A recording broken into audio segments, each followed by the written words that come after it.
ঋণী থাকা অবস্থায় ঋণ পরিশোধ না করে স্ত্রী সন্তানের খুশির জন্য সামান্য কিছু স্বর্ণের জিনিস কেনা যাবে? এটা এক ভাইয়ের প্রশ্ন, যিনি অনেকের ঋণ পরিশোধ করতে ব্যাংক থেকে মোটা টাকা ঋণ করেন।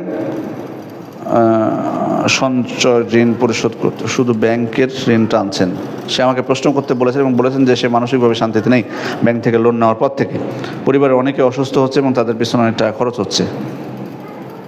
আমি অনুরোধ করব আপনাকে যে যেটা জরুরি প্রয়োজন পরিবারের জন্য সেটা আপনি করে ঋণটা দ্রুত পরিশোধ করুন। ঋণটা দ্রুত পরিশোধ করুন। এবং আমি বরাবরই এখানেও ঋণের বিষয়ে এর আগেও বলেছি যে সবাই আমরা আপনারা যারা ব্যবসায়িক ঋণের মধ্যে আছেন তাদেরকেও আমিও বলবো যে বিশেষ করে সুদভিত্তিক যদি হয় সেটা তো বাঁচতেই হবে। সুদভিত্তিক যদি হয় সেটা থেকে তো আপনার বাঁচতে হবে। সুদ ছাড়াও যদি ঋণ হয়, ঋণ থেকে নিজেকে রক্ষা করার চেষ্টা করুন। এটা এমন একটা বোঝা বা এমন খারাপ জিনিস, আল্লাহ রসুল আসলামের হাদিসে আপনি দেখবেন আল্লাহ রসুল আসলাম খুব নির্দিষ্ট কিছু বিষয় আছে যেগুলো থেকে আল্লাহর কাছে আশ্রয় চেয়েছেন। হাতে গোনা এগুলো দেখবেন, তার মধ্যে ঋণটাও কিন্তু আছে। ঋণের বোঝা থেকে আল্লাহ রসুল আশ্রয় চাইতেন। ঋণ এমন খারাপ জিনিস যে এই ঋণ আপনাকে অন্য পাপ করতে উদ্বুদ্ধ করে, মিথ্যা কথা বলতে, মানুষের সাথে ধোঁকা দিতে, আরও অনেক কাবিরা গুনাহ করতে উদ্বুদ্ধ করবে।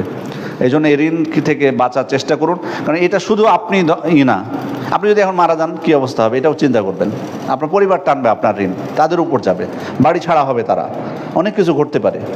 তো আমরা দুনিয়ার কিছু বিলাসিতার জন্য, ভোগবিলাসের জন্য যাতে পরিবারকেও এই ধরনের সমস্যার মধ্যে না ফেলা, এটা খেয়াল করবেন সবাই।